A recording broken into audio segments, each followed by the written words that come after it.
नमस्कार व्यूअर्स, मैं हूं अमीश देवगन और आप देख रहे हैं इस चुनावी सीजन में आज का सबसे बड़ा कार्यक्रम। पिछले एक महीने के दौरान आपने कई इंटरव्यू देखे होंगे, सुने होंगे, कई नेताओं का संवाद सुना होगा, लेकिन इस चुनाव में पहली बार एक ऐसा साक्षात्कार हुआ है जिसमें मैंने देश के गृह मंत्री अमित शाह के साथ सुबह 8 बजे से लेकर रात 10 बजे तक करीब 14 घंटे से ज्यादा का मैराथन कवरेज करी है। ओडिशा से बंगाल तक के सफर में मैंने बंगाल से लेकर पीओके तक, मिशन 400 से लेकर इंडिया अलायंस के सियासत तक हर मुद्दे पर गृह मंत्री अमित शाह से सवाल पूछा है, जिस पर पूरे देश की नजर है। बंगाल के संदेश खली की घटना पर अमित शाह ने पहली बार एक ऐसा बयान दिया है जिस पर सियासी तूफान मचना तय है। इसके अलावा पीओके पर भी गृह मंत्री अमित शाह ने ऐसा बयान दिया है जिसे सुनकर पाकिस्तान में भी खलबली मच जाएगी।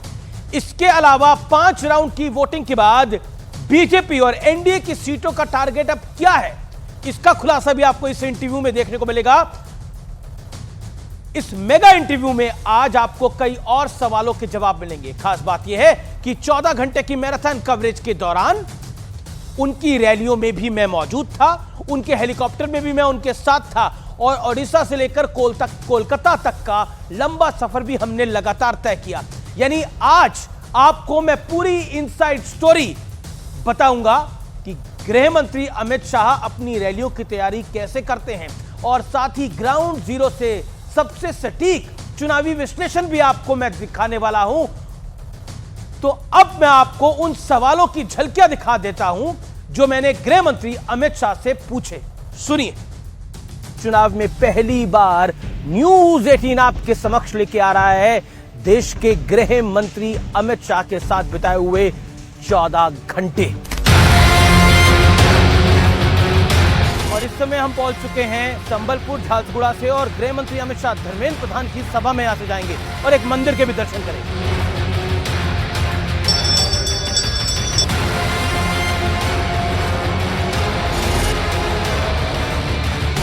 तेलुगु स्टेट से और ओडिशा से भी एक बड़ा सरप्राइज आएगा अमित? आंध्र प्रदेश में हमारी एनडीए की सरकार बनने जा रही है। उड़ीसा में भी हम पूर्ण बहुमत के साथ सरकार बनाएंगे, इसमें कोई किंतु परंतु नहीं है। क्या आपको लगता है संदेश खली एक बड़ा टर्निंग पॉइंट रहा बंगाल के इलेक्शन का? एक महिला मुख्यमंत्री के नाक के नीचे सालों तक धर्म के आधार पर महिलाओं का शोषण होता रहा, इससे ज्यादा शर्मनाक बात कोई हो ही नहीं सकती। तो अमित शाह का वोट पत्र, लेकिन क्या 5 बड़ी बातें हैं आपको मैं बता देता हूं जो कि बहुत महत्वपूर्ण है। तुष्टीकरण के लिए राम मंदिर नहीं गया विपक्ष, यह बड़ी बात है इस इंटरव्यू के अंदर। और इसके अलावा उन्होंने समाजवादी पार्टी पर, कांग्रेस पर राम मंदिर के विषय पे क्या पहली बार बोला है वो सुनना जरूरी होगा। संदेश खली में धर्म के आधार पर महिलाओं का शोषण हुआ, यह अपने आप में बहुत बड़ी स्टेटमेंट है गृह मंत्री अमित शाह की। इस पर क्या बोला एग्जैक्टली सुनना महत्वपूर्ण होगा। तीसरी बड़ी महत्वपूर्ण बात, 4 जून को अरविंद केजरीवाल को जेल में ही जाना होगा और क्यों सुप्रीम कोर्ट के फैसले को लेकर इतनी बातें हो रही हैं। जब मैंने यह सवाल पूछा तो क्या बोले देश के गृह मंत्री अमित शाह, यह भी सुनने वाला होगा। चौथी बड़ी बात, पुत्र और पुत्री के मोह में शिवसेना और एनसीपी टूटी हैं, एग्जैक्टली क्या बोले अमित शाह, यह जानना देखना बहुत दिलचस्प होगा। 5वीं बड़ी बात, 4 जून के बाद राहुल की छुट्टी के प्लान पर क्या बोले देश के गृह मंत्री अमित शाह, वो भी देखना जरूरी होगा। और अब शुरुआत करते हैं गृह मंत्री के साथ बिताए गए मेरे 14 घंटे की, क्योंकि 14 घंटे का यह वक्त गृह मंत्री अमित शाह के साथ मिलना कोई साधारण बात नहीं है और साथ ही साथ जो उन्होंने बातें बोली हैं वो और भी महत्वपूर्ण है। अब में पहली बार न्यूज 18 आपके समक्ष लेके आ रहा है देश के गृह मंत्री अमित शाह के साथ बिताए हुए 14 घंटे। और इस समय हम पहुंच चुके हैं संबलपुर झारसुगुड़ा से और गृह मंत्री अमित शाह धर्मेंद्र प्रधान की सभा में यहां से जाएंगे और एक मंदिर के भी दर्शन करेंगे।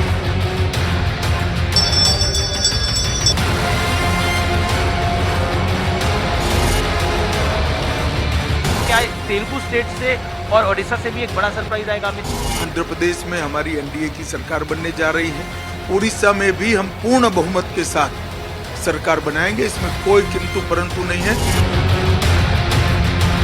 क्या आपको लगता है संदेश खली एक बड़ा टर्निंग पॉइंट रहा बंगाल के इलेक्शन का? एक महिला मुख्यमंत्री के नाक के नीचे सालों तक धर्म के आधार पर महिलाओं का शोषण होता रहा, इससे ज्यादा शर्मनाक बात कोई हो ही नहीं सकती।